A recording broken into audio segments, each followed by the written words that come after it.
नमो ओं विष्णुपदाय कृष्णपृष्ठाय भूतले श्रीमते भक्तिवेदांत स्वामी निति नामिने नमस्ते सरस्वती देवे गौरवाणी प्रचारिणे निर्विशेष शून्यवादी पाश्चात्यादिष्टारिणे श्रील प्रभुपाद की जय।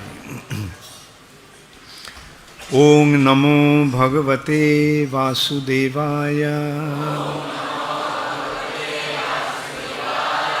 ओं नमो भगवते वासुदेवाय ओं नमो भगवते वासुदेवाय। नारायणं नमस्कृत्य नरं चैव नरोत्तमं देवीं सरस्वतीं व्यासं ततो जयमुदीरये। नष्टप्रायेषु अभद्रेषु नित्यं भागवत सेवया भगवती उत्तम श्लोके भक्तिर्भवती नैष्टिकी। ग्रंथराज श्रीमद् भागवतम की जय। नवम स्कंध चतुर्थ अध्याय अम्बरीश महाराजेर चरणे दुर्वासा मुनिर अपराध। श्लोक 65। ये दारागार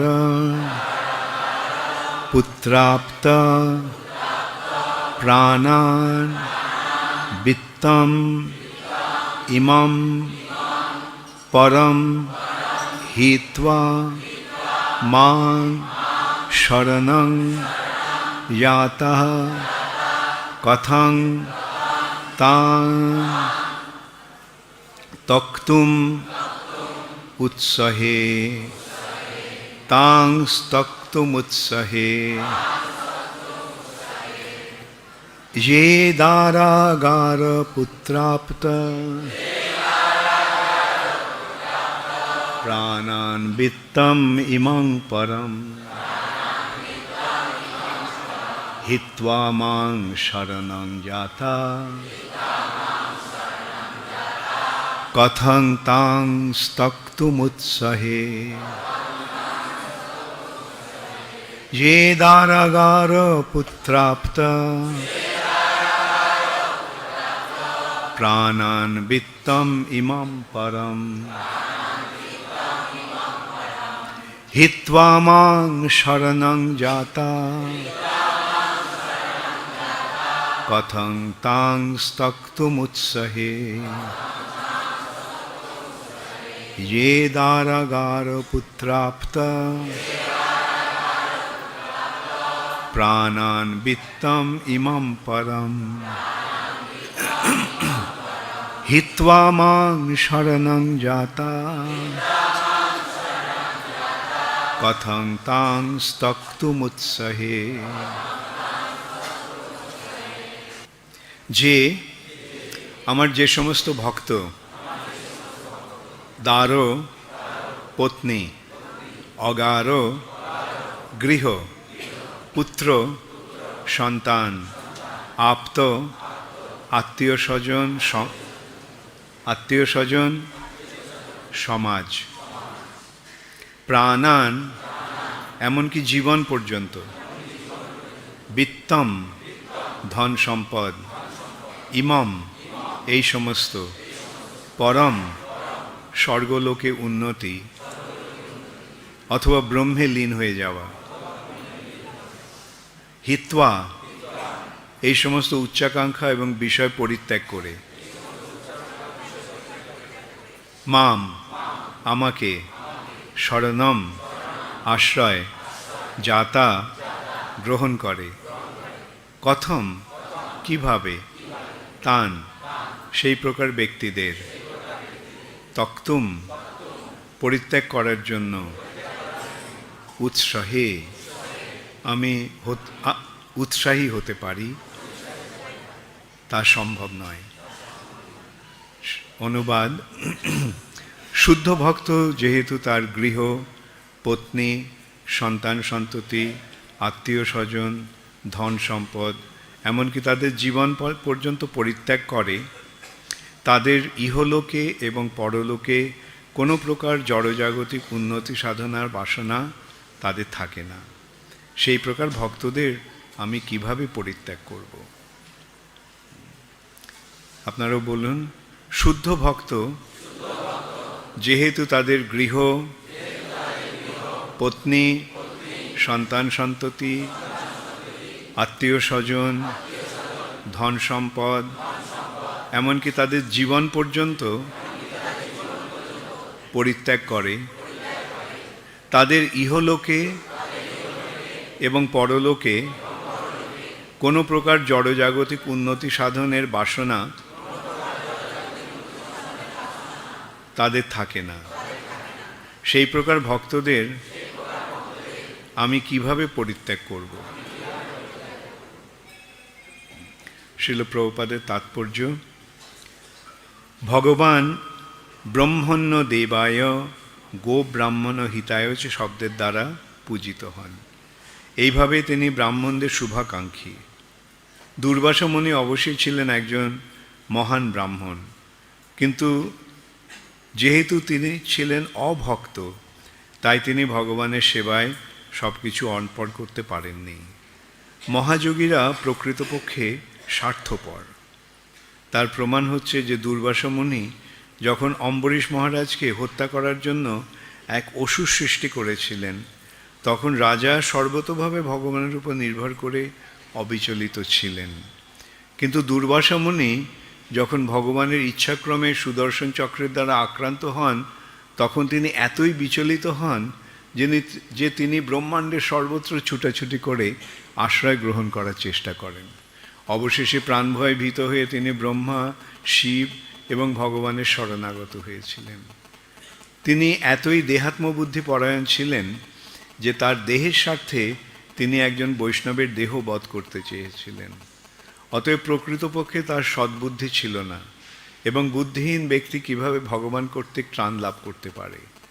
ভগবানের সেবার জন্য যিনি সব কিছু ত্যাগ করেছেন, সেই ভক্তকে ভগবান সর্বতোভাবে রক্ষা করেন। এই শ্লোকে আরেকটি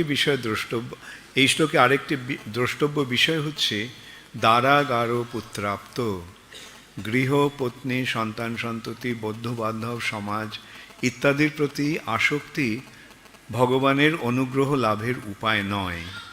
যে ব্যক্তি জড়সুখ ভোগের জন্য দেহ, গেহ, প্রকৃতির প্রতি আসক্ত, সে কখনো শুদ্ধ ভক্ত হতে পারে না। কখনো কখনো শুদ্ধ ভক্তের স্ত্রী, পুত্র এবং গৃহের প্রতি আসক্তি থাকতে পারে, কিন্তু সেই সঙ্গে তিনি যথাসাধ্য ভগবানের সেবা করার চেষ্টা করেন। ভগবান এই প্রকার ভক্তের জন্য তার মিথ্যা আসক্তির বিষয়গুলি হরণ করার জন্য এক বিশেষ আয়োজন করেন, এবং এইভাবে তার স্ত্রী, পুত্র, বন্ধুবান্ধব ইত্যাদির আসক্তি থেকে তাকে মুক্ত করেন।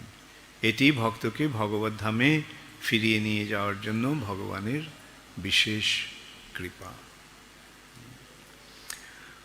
ওম অজ্ঞানতিমিরান্ধস্য জ্ঞানাঞ্জনশলাকয়া চক্ষুরুন্মিলিতং येन তস্मै শ্রীগুরবে নমঃ। শ্রীচৈতন্যমনোভীষ্টং স্থাপিतं येन ভূতলে স্বয়ং রূপ কদা মह्यं দদাতি স্বপদান্তিকम्। শ্রীকৃষ্ণ চৈতন্য প্রভু নিত্যানন্দ শ্রী অদ্বৈত গদাধর শিবাসাদি গৌরভক্তবৃন্দ। হরে কৃষ্ণ কৃষ্ণ কৃষ্ণ হরে হরে, হরে রাম রাম রাম হরে হরে। যে দারাগার পুত্রাপ্ত প্রাণান বিত্তম ইমং পরম হিত্বা মাং শরণং জাতা কথং তাং স্তক্তুমুৎসহে।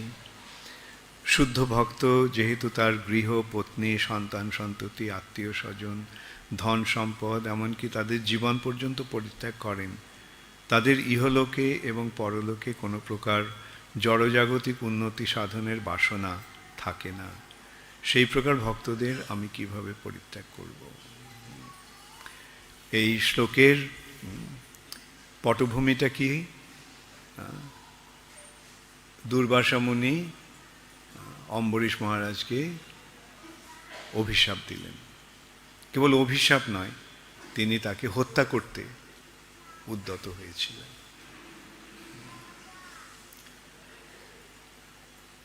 অম্বরীশ মহারাজ তিনি সারা পৃথিবীর রাজা ছিলেন, শশা গড়া পৃথিবীর অধীশ্বর ছিলেন।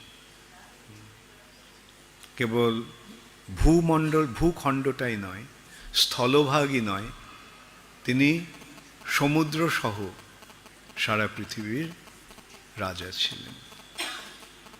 তখন বৈদিক সময়ে এই সারা পৃথিবীর একজন রাজা ছিলেন, একজন রাজা হতেন,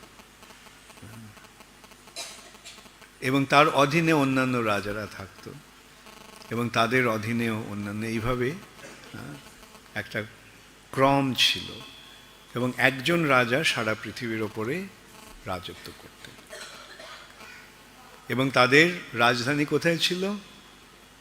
তাদের রাজধানী ছিল এই ভারতবর্ষে। কখনো তাদের রাজধানী হস্তিনাপুরে, কখনো তাদের রাজধানী অবন্তিপুরে, এইভাবে তাদের বিভিন্ন জায়গায়, যেমন যুধিষ্ঠির মহারাজের রাজধানী ছিল হস্তিনাপুরে। যুধিষ্ঠির মহারাজ সারা পৃথিবীর রাজা ছিলেন। তেমনি চিত্রকেতু, মহারাজ চিত্রকেতু সারা পৃথিবীর রাজা ছিলেন।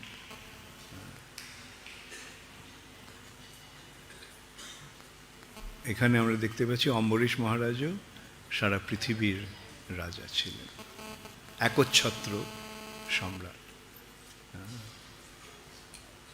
যার অধীনে অন্যান্য সমস্ত রাজারা রাজত্ব করতেন। এই অম্বরীশ মহারাজ এতই ধর্মপরায়ণ ছিলেন যে একসময় তিনি 1000 বছর ধরে একাদশী পালন করেছিলেন।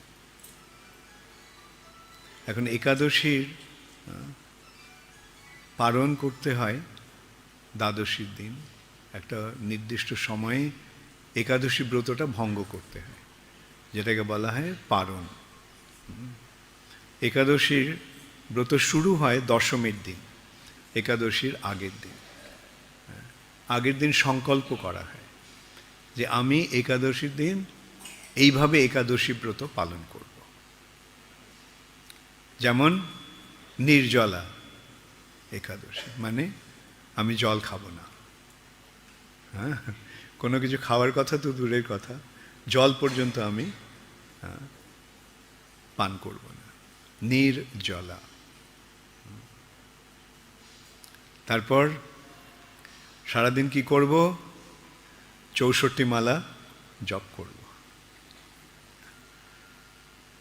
সারা রাত জেগে থাকব, সারা রাত জেগে কীর্তন করব। এইভাবে একাদশীর সময়, একাদশীর দিন, একাদশীর আগের দিন, দশমীর দিন সংকল্প করা হয়। এমন নয় যে সকলেই এইভাবে সংকল্প করতে হয়, আমি একটা দৃষ্টান্ত দিচ্ছি। সাধারণত কি করা হয় এখন? আমি অন্ন খাবো না। অন্ন খাবো না মানে চাল, ডাল, গম, ভুট্টা, এই ধরনের আমি খাবো না। কেন খাবো না? কেন আমরা এইগুলো খাই না একাদশীর দিন? কার কার জানা আছে? হাত তোলো। আচ্ছা, সকলের জানা নেই। ভগবান এক সময় যমরাজের ওখানে গিয়েছিলেন, যমরাজের রাজধানী। সেই যমরাজের বাড়িতে গেছেন। যমরাজ, যমরাজ মহাজন, তাই না? যমরাজ একজন মহান কৃষ্ণ ভক্ত। 12 জন মহাজন আছেন, তাদের মধ্যে একজন হচ্ছেন যমরাজ। স্বয়ম্ভূর, নারদ, শম্ভু প্রহ্লাদ, জনক, ভীষ্ম। হ্যাঁ, তারপরে কুমার ও কপিল, থ্যাংক ইউ, কুমার ও কপিল মনু বৈয়াসকি বলির বয়ম। যমরাজ নিজে এই কথাটা বলছেন যে স্বয়ম্ভু মানে ব্রহ্মা, নারদ মুনি, শম্ভু, শম্ভুকে শিব মহাদেব, স্বয়ম্ভু নারদ শম্ভু, কুমার কপিল মনু, চতুর্ষণ 4 কুমার, কপিল মুনি আর মনু, আর প্রহ্লাদ মহারাজ, জনকরাজ, ভীষ্ম, এবং বৈয়াসকি সুখদেব গোস্বামী, ব্যাসদেবের পুত্র সুখদেব গোস্বামী, বলি মহারাজ এবং আমি। এই আমিটিকে যমরাজ। আমরা এই 12 জন মহাজন। তো ভেবে দেখো, যমরাজ ভগবানের মহান ভক্ত। ভগবান শ্রীকৃষ্ণ যখন যমরাজের কাছে গেছে তখন যমরাজের কীরকম মনের অবস্থা? হ্যাঁ, যমরাজ তখন আনন্দে হরে কৃষ্ণ কৃষ্ণ কৃষ্ণ হরে হরে, হরে রাম রাম রাম হরে। কীর্তন করতে শুরু করেছেন, শুধু মন্ত্র উচ্চারণ নয়, তিনি কীর্তন করে নাচতে শুরু করেছেন। তো এইভাবে যমরাজ ভগবানের চরণে প্রণতি নিবেদন করলেন। তখন ভগবান শুনলেন যে ওই জমালয়ের দক্ষিণ দিক থেকে আর্তনাদের, কান্নার শব্দ আসছে, আর্তনাদ করছে মানুষ। বেদনায় যেমন মানুষ চিৎকার করে সেরকম আর্তনাদের শব্দ আসছে। তো ভগবান জিজ্ঞাসা করলেন যমরাজকে যে এই আর্তনাদের শব্দ কেন, কোত্থেকে আসছে?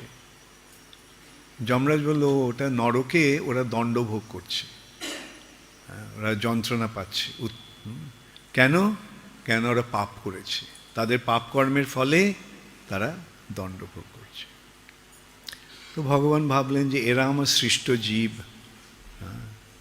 তো এদের এই যন্ত্রণার থেকে একটা উদ্ধারের উপায় উদ্ভাবন করতে হবে। তখন ভগবান কি করলেন? তিনি সেইখানেই এক নারীকে সৃষ্টি করলেন। সেই রমণীটিকে, সেই রমণী হচ্ছেন একাদশী, অপূর্ব সুন্দরী এক রমণী। এবং ভগবান স্থির করলেন যে এই দিনে, এই একাদশীর দিনে যারা এই একাদশী ব্রত পালন করবে তারা সমস্ত পাপ থেকে মুক্ত হয়ে যাবে। তো এইভাবে সকলে একাদশী ব্রত শুরু করলো, একাদশী ব্রত পালন করতে শুরু করলো, এবং তার ফলে যমালয় খালি হয়ে গেল। যমরাজ খুব খুশি হলেন যে ঠিক আছে, এখন ওই সমস্ত কাজ আর করতে হবে না, সারাক্ষণ বসে আমি হরে কৃষ্ণ মহামন্ত্র কীর্তন করব। কিন্তু পাপ পুরুষের এক মহা বিপর্যয়ের সৃষ্টি হল। পাপ পুরুষকে, পাপ, সমস্ত পাপ নিয়ে এক ব্যক্তির সৃষ্টি হয়েছে, তার নাম পাপ পুরুষ। বিভিন্ন পাপ দিয়ে তার শরীর রচনা হয়েছে। যেমন ব্রহ্ম হত্যা হচ্ছে তার মাথা, এইভাবে নানা রকম পাপ, তার হাত, তার বুক, তার পা, তার পেট। তা এখন পাপ হচ্ছে না, তখন সেই পাপ পুরুষের মরো অবস্থা। সো একদিন ভগবান দেখলেন যে পাপ পুরুষ কোনো রকমে কষ্ট করে তার কাছে আসছে। তো ভগবান জিজ্ঞাসা করলেন যে পাপ, তোমার এই অবস্থা কেন?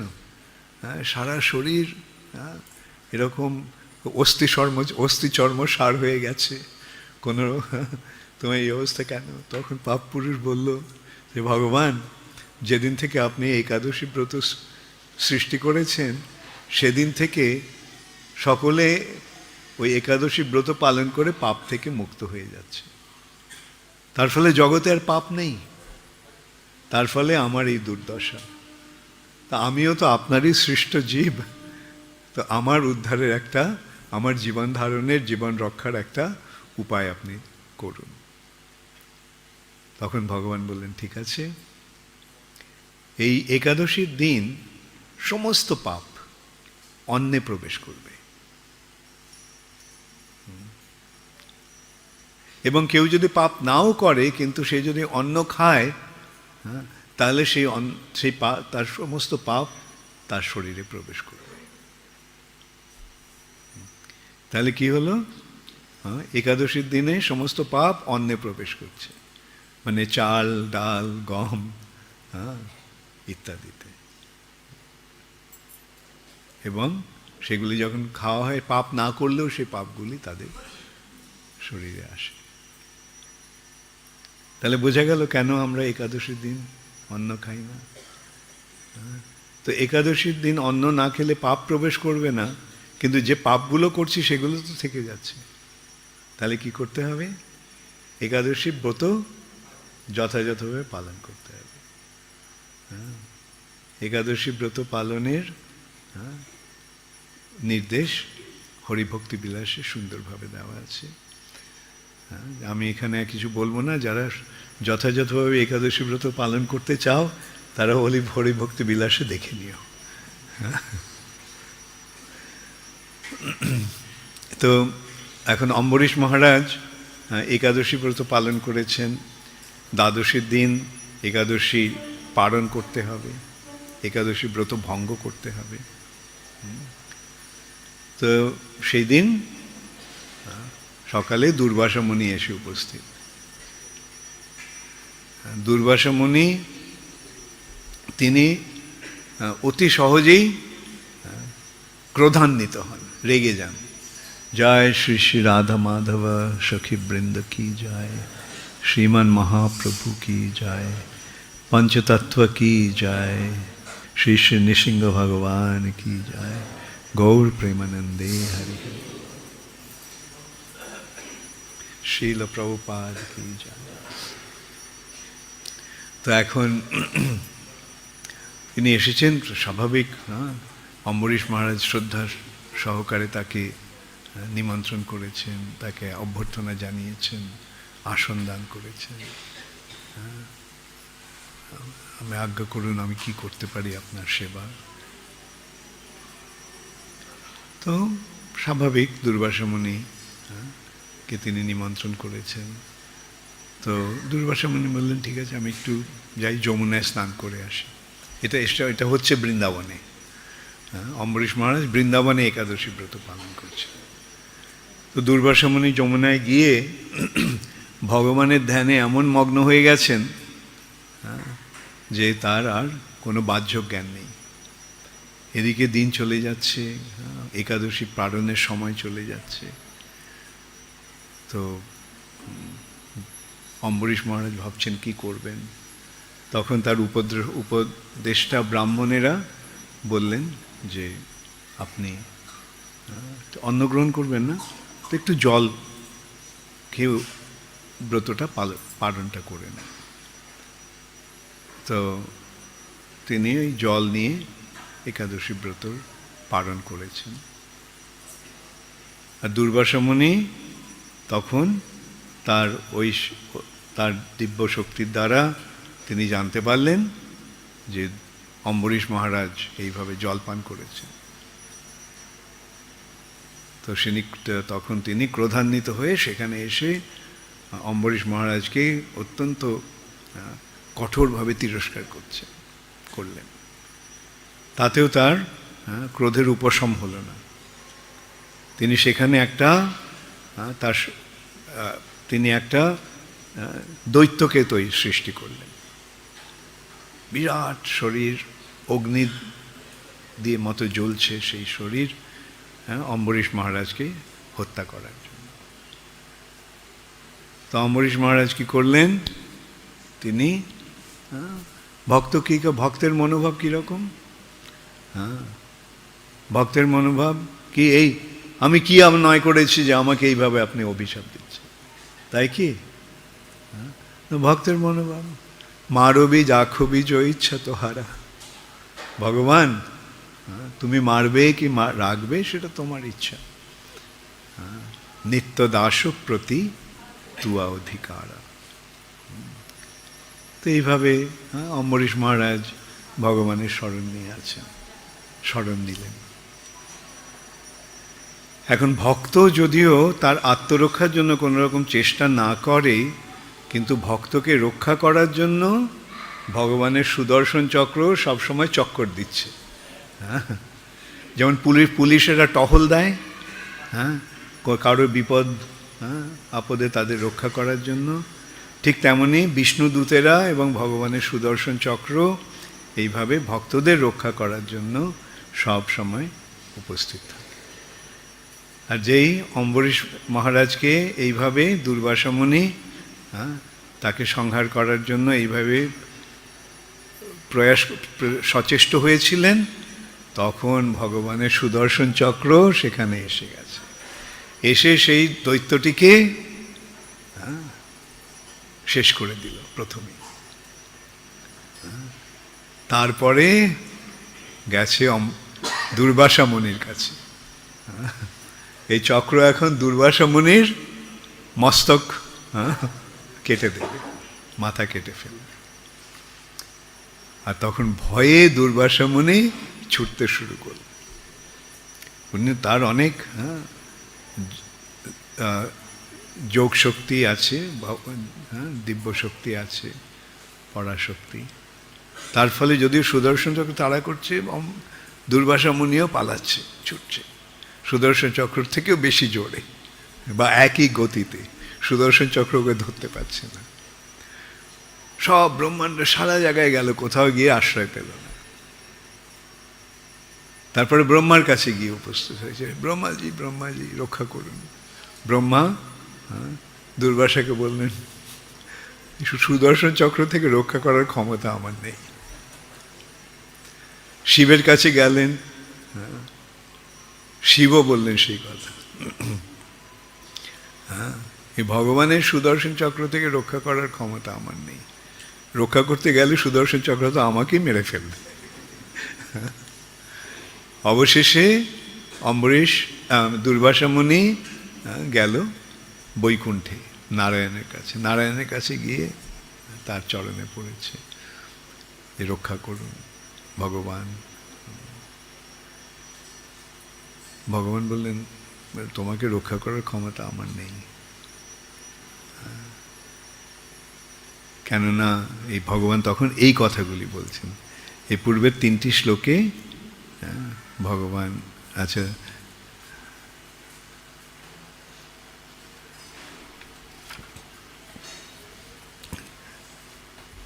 ভগবান দুর্বাসা মুনিকে বললেন, আমি সম্পূর্ণভাবে আমার ভক্তের অধীন। প্রকৃতপক্ষে আমার কোনো স্বাতন্ত্র্য নেই, যেহেতু আমার ভক্তরা সর্বতোভাবে জড় বাসনা থেকে মুক্ত, তাই আমি তাদের হৃদয়ে বিরাজ করি। আমার ভক্তের কি কথা, যারা আমার ভক্তের ভক্ত তারাও আমার অত্যন্ত প্রিয়। হে দ্বিজশ্রেষ্ঠ, যে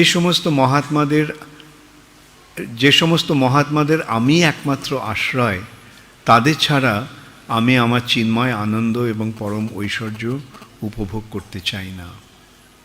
তারপরে আসছে আজকের শ্লোকটা। শুদ্ধ ভক্ত যেহেতু তার গৃহ, পত্নী, সন্তান সন্ততি, আত্মীয় স্বজন, ধন সম্পদ, এমনকি তাদের জীবন পর্যন্ত পরিত্যাগ করে, তাদের ইহলোকে এবং পরলোকে কোনো প্রকার জড়জাগতিক উন্নতির সাধনের বাসনা থাকে না। সেই প্রকার ভক্তদের আমি কিভাবে পরিত্যাগ করব? তো এইভাবে ভগবান দুর্বাসা মুনিকে বললেন যে এই সুদর্শন চক্র থেকে রক্ষা করার ক্ষমতা আমারও নেই। কেন ভগবান এখানে বলছেন যে আমি আমার ভক্তের হৃদয়ে বিরাজ করি। সুতরাং যেহেতু তুমি ভক্তের চরণে অপরাধ করেছো, তাহলে তো তোমার এই অপরাধ থেকে মুক্ত হওয়ার একমাত্র উপায় হচ্ছে সেই ভক্তের কাছে গিয়ে ক্ষমা প্রার্থনা করা।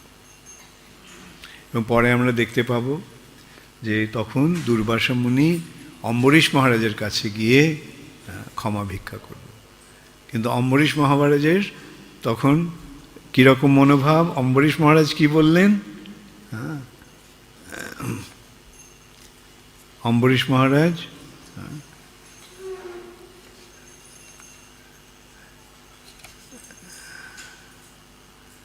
আচ্ছা, ভগবান এইভাবে উপদেশ দিয়ে দুর্বাসা মুনিকে কি বললেন? হে ব্রাহ্মণ শ্রেষ্ঠ, তাই তুমি এক্ষুনি মহারাজ নাভাগের পুত্র অম্বরীশ মহারাজের কাছে যাও, আমি তোমার মঙ্গল কামনা করি। তুমি যদি মহারাজ অম্বরীশকে প্রসন্ন করতে পারো তাহলে তোমার শান্তি হবে। তখন দুর্বাসা মুনি অম্বরীশ মহারাজের কাছে গেল। এখন অম্বরীশ মহারাজ কি বললেন? মহারাজ অম্বরীশ বললেন যে হে সুদর্শন চক্র, আপনি অগ্নি, আপনি পরম শক্তিমান সূর্য, আপনি সমস্ত জ্যোতিষ্কের প্রতি চন্দ্র, আপনি জল, ক্ষিতি, আকাশ, বায়ু, পঞ্চতন্মাত্র এবং আপনি ইন্দ্রিয় সমূহ। এইভাবে তিনি সুদর্শন চক্রকে প্রার্থনা জানালেন, যাতে সুদর্শন চক্র নিরস্ত হন। রাজা যখন এইভাবে সুদর্শন চক্র এবং ভগবান শ্রী বিষ্ণু স্তব করেছিলেন, তখন তার প্রার্থনায় সুদর্শন চক্র শান্ত হয়েছিলেন এবং ব্রাহ্মণ দুর্বাসা মুনিকে দহন করা থেকে নিরস্ত হয়েছিলেন। তখন দুর্বাসা মুনি কি বললেন? হে রাজন, আজ আমি ভগবত ভক্তের মাহাত্ম্য দর্শন করলাম, কারণ যদিও আমি অপরাধ করেছি তবুও আপনি আমার মঙ্গলের জন্য প্রার্থনা করেছেন। এইটি হচ্ছে ভক্তের মনোভাব। ভক্তের চরণে কেউ যদি অপরাধ করে এবং তারপরে সে যদি এসে ভক্তের কাছে ক্ষমা প্রার্থনা করে, ক্ষমা ভিক্ষা করে, তখন ভক্ত কি বলবে যে না, তোমাকে আমি ক্ষমা করব না? ভক্ত সেটা বলবে? প্রকৃত ভক্ত কি বলবে? প্রকৃত ভক্ত বলবে না না, কোনো অপরাধ হয়নি, আপনি যেটা করেছেন ভালোই হয়েছে, আমারই মঙ্গলের জন্য কতগুলো আমার ভুল ধরিয়ে দিয়েছে, তাই না? এটা এইভাবে ভক্তের ভক্ত কখনো বলে না যা হয়েছে ঠিক হয়েছে, সুদর্শন চক্র তোমার পেছনে তারা করে। এটা ভক্তের মনোভাব নয়। তো এইভাবে আমরা ভক্তের মাহাত্ম্য দর্শন করতে পারছি। আর যারা ভক্ত নয় তাদের মনোভাবটা কীরকম সেটা আমরা দেখতে পাচ্ছি। দুর্বাসা মুনি মহাযোগী, এখানে আমরা দেখতে পাচ্ছি দুর্বাসা মুনি বৈকুণ্ঠ পর্যন্ত যেতে পারে, বৈকুণ্ঠে যেতে পারে দুর্বাসা মুনি। কালকে এই প্রশ্নটা কালকে ক্লাসে আমাকে একজন জিজ্ঞাসা করেছিলেন যে দুর্বাসা মুনি বৈকুণ্ঠে যেতে গেলেন, তাহলে তার কত ক্ষমতা। তো তার প্রশ্নের উত্তরে আমি বলছিলাম দুর্বাসা মুনি বৈকুণ্ঠে যেতে পারেন কিন্তু থাকতে পারেন না, যেতে পারে কিন্তু থাকতে পারে না। কেন? কেন ভগবত ভক্ত ছাড়া ভগবত ধামে কেউ থাকতে পারে না। যেতে পারে কিন্তু তাদের আবার ফিরে আসতে হয়। আরুহ্য কৃচ্ছেন পরং পদং তত পতন্তি অধ অনাদৃত যুষ্মদংঘ্রয়। যেহেতু যারা অভক্ত, তারা ভগবানের চরণাশ্রয় করতে পারেনি, ভগবানের ভক্ত হতে পারেনি, তাই তারা পরম পদ, এমনকি বৈকুণ্ঠ পর্যন্ত গেলেও সেখানে থাকতে পারে না। সেখান থেকে তাদের পতন্তি অধ, তাদের অধঃপতিত হতে হয়, অর্থাৎ নিচে নেমে আসতে হয়। কিন্তু যারা ভক্ত, তারা যদি বৈকুণ্ঠে নাও থাকে, তারা যেখানে থাকে সেই জায়গাটা বৈকুণ্ঠ হয়ে যায়। তোমারও হৃদয়ে সদা গোবিন্দ বিশ্রাম, গোবিন্দ কহয়ে মম বৈষ্ণব পরাণ। এইটি হচ্ছে ভগবানের সঙ্গে ভগবানের ভক্তের প্রীতির সম্পর্ক। ভক্ত বলে ভগবানই আমার সব, ভগবানের জন্য আমি সব কিছু ত্যাগ করতে প্রস্তুত আছি, যেখানে এই কথাটি বলা হচ্ছে। ভক্তের লক্ষণটা কি? তারা ভগবানের জন্য সব কিছু পরিত্যাগ করতে প্রস্তুত থাকে। তাদের স্ত্রী, পুত্র, আত্মীয় স্বজন, বন্ধু বান্ধব, বাড়ি ঘর দৌড়, সব কিছু তারা পরিত্যাগ করতে পারেন। অবশ্য সেই সম্বন্ধে প্রভুপাদ বলছেন তাৎপর্যে, কিন্তু অনেক সময় অনেক ভক্ত, শুদ্ধ ভক্ত, তারা গৃহে থাকেন, আপাত দৃষ্টিতে তাদের দেখা যায় যেন গৃহের প্রতি আসক্ত আছে, আত্মীয় স্বজনের প্রতি আসক্তি আছে, কিন্তু সেটা তারা কর্তব্যের খাতিরে করছেন। তাদের মনটা পড়ে রয়েছে কোথায়? তাদের মনটা পড়ে রয়েছে ভগবানের কাছে, ভগবানের শ্রীচরণে।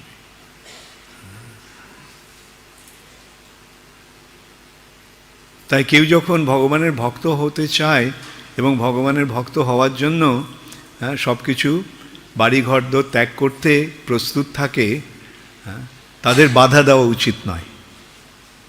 বুঝতে পারলে? তোমরা অনেকে আছো, তোমাদের ছেলেমেয়েরা হয়তো ভক্ত হতে চায়, যদি ভক্ত হতে গিয়ে বাড়িঘর ছাড়তে চায়, বাধা দেবে তোমরা? যারা মা বাবা, তাদের সাধারণত স্বভাবতই সন্তান সন্ততিদের প্রতি আসক্তি থাকে, টান থাকে, তবে যখন ওরা ভগবানের ভক্ত হতে চায় তখন তাদের বাধা দেওয়া উচিত নয়। সম্প্রতি টিভিতে হয়তো, বা আমি শুনেছি টিভিতে কিংবা কোথায় একটা খুব আলোচনা হচ্ছে, অনেকে অভিযোগ করছে সরকারের কাছে যে ইসকন ওদের ছেলে মেয়েদের নিয়ে চলে গেছে, ওদের বাড়িতে মা বাবা রয়েছে, মা বাবার টাকা পয়সার দরকার, ওরা চাকরি ছেড়ে দিয়ে ইসকনে জয়েন করেছে, ইত্যাদি ইত্যাদি। একদিক দিয়ে এরকম কিছু লোক বলছে, অভিযোগ করছে, আবার অন্য দিক দিয়ে আমাদেরই কয়েকজন ভক্তের মা বাবারা গিয়ে দিয়েছে, টিভিতে প্রোগ্রাম দিয়েছে, আমার খুব ভালো হয়েছে, আমার ছেলে ভক্ত হয়ে গেছে। আমরা তো দেখতে পাচ্ছি কত ছেলে নেশা করছে, বদমাইশি করছে, খারাপ হয়ে যাচ্ছে। বাড়িতে ভক্ত না হলেই যে বাবা মাকে দেখবে এমন তো নয়। আজকে কজন ছেলে মেয়ে বাবা মাকে দেখছে, ও বিয়ে করা পর্যন্ত হয়তো বাবা মাকে দেখছে।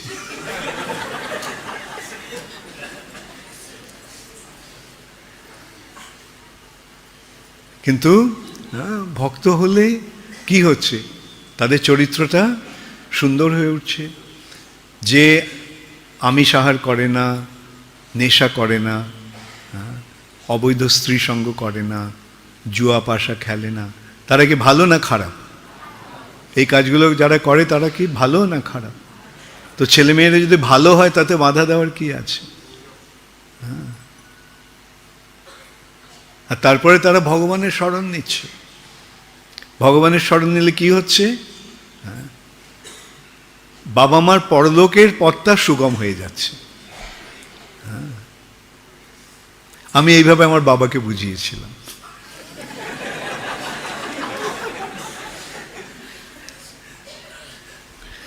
আমি বলেছিলাম, দেখো ঐহিক ব্যাপারটা তোমার বড় ছেলে দেখবে, আর তোমার পারলৌকিক ব্যাপারটা আমি দেখব। এই জগতে তোমার যা কিছু প্রয়োজন ও তো দেখছেই তোমাকে, কিন্তু আমি যেটা করছি তার ফলে কেবল মা বাবাই নয়, 10 পুরুষ আগের আর 10 পুরুষ পরে উদ্ধার পেয়ে যাবে।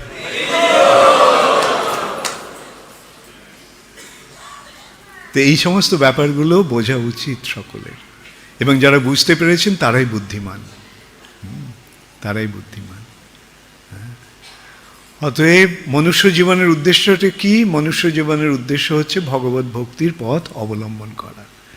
কেননা ভক্তির দ্বারাই ভগবানকে জানা যায়, ভগবানকে জানাই জীবনের উদ্দেশ্য। মনুষ্য জীবন পাওয়ার ফলে আমরা ভগবানকে জানার সুযোগ পাচ্ছি। অন্যান্য যদি জীবন আমরা পেতাম, ভগবানকে জানতে পারতাম না। একটা কুকুর বেড়াল প্রশ্ন করে ভগবান আছে কি নেই, একটা কুকুর বেড়াল প্রশ্ন করে আমি কে, আমার জীবনের উদ্দেশ্য কি, না। কিন্তু মানুষ করে, প্রতিটি মানুষই কোনো না কোনো সময়ে এই প্রশ্নটা তাদের মনে আসে যে আমি কে, আমার জীবনের উদ্দেশ্য কি, কেন আমি বেঁচে আছি। এবং নানা লোকের, নানা মানুষের নানা রকম বাসনা থাকে, প্রয়াস থাকে। হ্যাঁ, অধিকাংশ লোকই মনে করে যে লেখাপড়া করে ভালো করে চাকরি করব, অনেক টাকা উপার্জন করব। এইভাবে অনেকের নানা রকম মনোবাসনা থাকে। কিন্তু প্রকৃত উদ্দেশ্যটা কি? যে নানা রকম পড়াশুনো করে ডিগ্রি লাভ করা, বা নানাভাবে নানা রকম অর্থ উপার্জন করা, যেন তেন প্রকারেণ, ধন সম্পদ সঞ্চয় করা, অথবা অনেক উচ্চ পদ প্রাপ্ত হওয়া। ঠিক আছে, পিএইচডি ডিগ্রি হলো, কোটি কোটি টাকা হলো, রাজনীতি করে মিনিস্টার হলাম, কিন্তু মৃত্যুর সময় তার একটা কিছু নিয়ে যাওয়া যাবে? এই সম্বন্ধে গুরু নানকের একটা খুব সুন্দর দৃষ্টান্ত আছে। গুরু নানক একসময় এক অত্যন্ত ধনী ব্যক্তির গৃহে নিমন্ত্রিত হয়েছেন। তো বিরাট প্রাসাদ, এবং তার বাড়ির সামনে অনেকগুলো ঝান্ডা, পতাকা। তো জিজ্ঞাসা করলে পতাকাগুলোর উদ্দেশ্যটা কি? না, যখন এর 1000 স্বর্ণমুদ্রা সঞ্চয় হয় তখন একটা পতাকা ওঠে। মানে এই এতগুলো পতাকা নির্দেশ দিচ্ছে তার কত স্বর্ণমুদ্রা আছে। ও, খুব ভালো কথা। তো সেখান থেকে যখন বিদায় নিচ্ছেন নানক, গুরু নানক, তখন সেই গৃহের মালিককে সে একটা ছুঁচ দিল, বলে এটা আপনি একটু রাখবেন, আপনার কাছে গচ্ছিত রাখছি এই ছুঁচটা, উপযুক্ত সময় আমি এসে এই ছুঁচটা আপনার কাছ থেকে চেয়ে নেব। ও, আপনি কখন এই ছুঁচটা চাইবেন?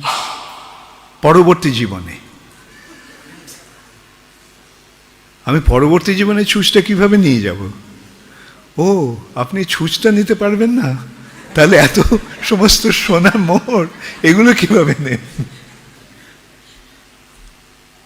সেই ব্যক্তিটি বুদ্ধিমান ছিল, বুঝতে পারলে, এই দৃষ্টান্তের মাধ্যমে বুঝতে পারলে, আরে এসবই তো তুচ্ছ।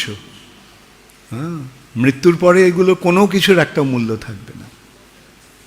আমার যতই সম্পদ থাকুক, আমার যতই উপাধি থাকুক, আমার যতই পদ থাকুক, উচ্চ পদ থাকুক, আমার যতই ইয়ে থাকুক, সুনাম থাকুক, সেগুলো একটাও আমি নিয়ে যেতে পারবো না। কোনটা নিয়ে যাওয়া যাবে? ভগবানের জন্য আমি যে সেবাগুলি করছি সেগুলি কেবল আমার সম্পদ হয়ে থাকবে। ভগবানের জন্য আমরা যা কিছু করি তা সব সম্পদ হয়ে থাকে। কেবল ভগবানের জন্য নয়, ভগবানের ভক্তের জন্য আমরা যা কিছু করি সেটাও সম্পদ হয়ে থাকে। সেটা একটা দৃষ্টান্ত, সুন্দর দৃষ্টান্ত। এক মহাপাপী, সে সারা জীবন পাপ ছাড়া আর কিছু করেনি। তো একদিন প্রচণ্ড ঝড় বৃষ্টি হচ্ছে, তো বাড়ির সামনে এক বৈষ্ণব দাঁড়িয়ে আছে। তো ডেকে বলল, আপনি ভেতরে আসুন, বৃষ্টি হচ্ছে। ওই একটা কেবল পুণ্যকর্মও করেছিল, একটা বৈষ্ণবকে বৃষ্টির সময় বাড়িতে আশ্রয় দিয়েছিল। তো মৃত্যুর পর যমরাজ চিত্রগুপ্তকে জিজ্ঞাসা করলেন, চিত্রগুপ্ত, এর হিসাব নিকাশটা কি আছে? চিত্রগুপ্ত একটার পর একটা পাপের কথা বলে যেতে লাগলো। এই পাপ করেছে, ওই পাপ করেছে, ওই পাপ করেছে। বললো যে একদিনও একটা ভালো কাজ করেছিল, এক বৈষ্ণবকে একটা আশ্রয় দিয়েছিল বৃষ্টির সময়। তখন যমরাজ তাকে জিজ্ঞাসা করলেন যে দেখো, তোমার জীবনটা কেবল পাপে পূর্ণ, তার মধ্যে কেবল একটা পুণ্যকর্ম, একটা ভালো কাজ তুমি করেছ। তো কোনটার ফল তুমি আগে নেবে? পাপের ফলটা আগে নেবে না পুণ্যের ফলটা আগে নেবে? তো সে একটা বুদ্ধিমান ছিল, ও বললো আমি পুণ্যের ফলটা আগে নেব।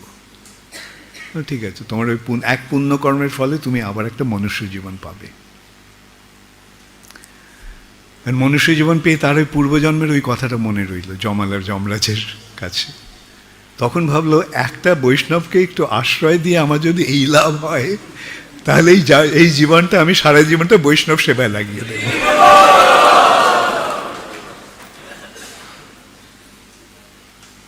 এবং তার পরিণতি কি হলো? হ্যাঁ, ভগবত ভক্তের স্মরণ নিয়ে ভগবানের ভক্তের সেবা করলে কি হয়? সমস্ত পাপ থেকে মুক্ত হয়ে যায় এবং ভগবত ধামে প্রবেশের সুযোগ লাভ হয়। ভক্তা মাম অভিজানাতি যাবান যশ্চাস্মি তত্ত্বতঃ তত মাং তত্ত্বত জ্ঞাত্বা বিশতে তদ অনন্তরম।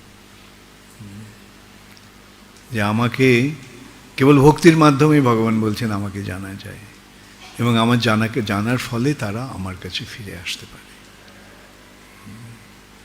তাহলে এখন বলো, জীবনের উদ্দেশ্যটা কি হওয়া উচিত? কে কে মনে করো যে ভগবানের সেবা এবং ভগবানের ভক্তের সেবা করাটাই জীবনের উদ্দেশ্য হওয়া উচিত?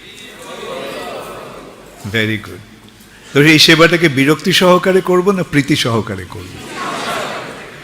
মনে থাকবে তো? এমন নয় যে ও মঙ্গল আরতিতে না গেলে টেম্পল কমান্ডার এসে আমাকে তিরস্কার করবে। চলো, যদি ইচ্ছে হচ্ছে না মঙ্গল আরতিতে যাই, সেই মনোভাব নিয়ে মঙ্গল আরতিতে যাব না। কি করে কখন রাধা মাধবের দর্শন পাবো, সেই বাসনা নিয়ে মঙ্গল আরতিতে আসবো। তো অর্থাৎ প্রীতি সহকারে। তাই প্রভুপাদ এই সম্বন্ধে কি বলছেন? লাভিং ডিভোশনাল সার্ভিস, লাভিং, প্রীতি সহকারে এই সেবা হবে, সেটি হচ্ছে ভক্তি। অতএব তোমরা সকলে ভক্তির পথে অগ্রসর হও এবং এইভাবে তোমাদের জীবন সার্থক করো। হরে কৃষ্ণ, গৌর প্রেমানন্দে হরি।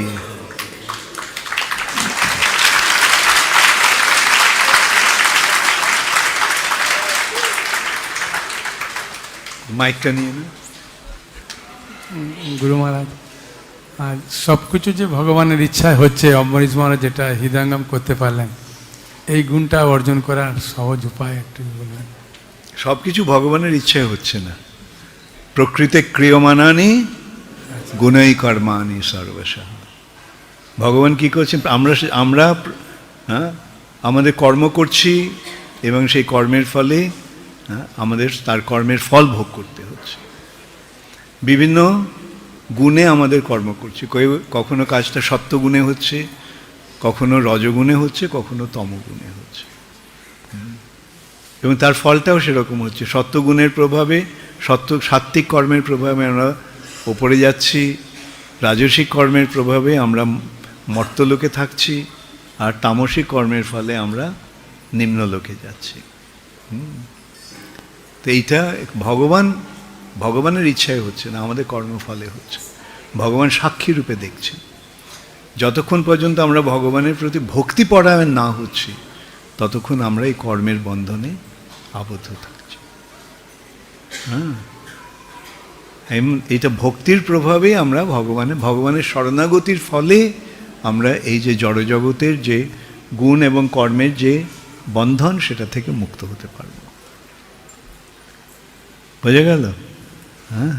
তাহলে কি করতে হবে? অম্বরীশ মহারাজের মতো যে মনোভাব ভগবানের চরণাশ্রয় করা, সেটা ভগবানের শরণাগতির মাধ্যমে আসবে। ভগবানের শরণ নিলে, ভগবানের শরণাগত হলে, মাম একম শরণং ব্রজ, সরঙ্গ শরণাগতি হইবে যাহার, তাহার প্রার্থনা শুনে শ্রীনন্দ কুমার। শ্রীকৃষ্ণ চৈতন্য প্রভু জীবে দয়া করি, সপার্ষদ স্বীয় ধাম সহ অবতরী, অত্যন্ত দুর্লভ প্রেম করিবারে দান। এই যে দুর্লভ, অত্যন্ত দুর্লভ যে কৃষ্ণ প্রেম, সেই কৃষ্ণ প্রেম দান করার জন্য শিখায় শরণাগতি ভকতের প্রাণ। শরণাগতির শিক্ষা দিচ্ছেন, যেটি হচ্ছে ভক্তির প্রাণস্বরূপ।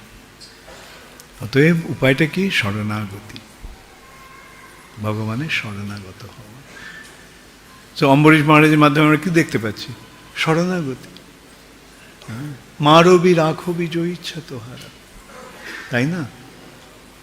আর কিন্তু যারা ভগবানের ভক্ত নয়, তিনি যতই উন্নত স্তরের ব্যক্তি হন না কেন, দুর্বাসাকে আমরা কি দেখতে পাচ্ছি? নিজের প্রাণ রক্ষা করার জন্য ছুটে বেড়াচ্ছে, সারা ব্রহ্মাণ্ড ইয়ে করছে সুদর্শন থেকে রক্ষা পাওয়ার জন্য। কিন্তু অম্বরীশ মহারাজের মনোভাব কি? ভগবান, আমি তোমার শরণ নিয়ে আছি, তুমি যা চাও তাই হবে। অতএব এই মনোভাবটা ভক্তির মাধ্যমেই সম্ভব, ভক্তের পক্ষেই সম্ভব। ওকে, হরে কৃষ্ণ। শিল প্রভুপাদ কি, গৌর প্রেমানন্দে হরে। पतित पावन गुरु महाराज की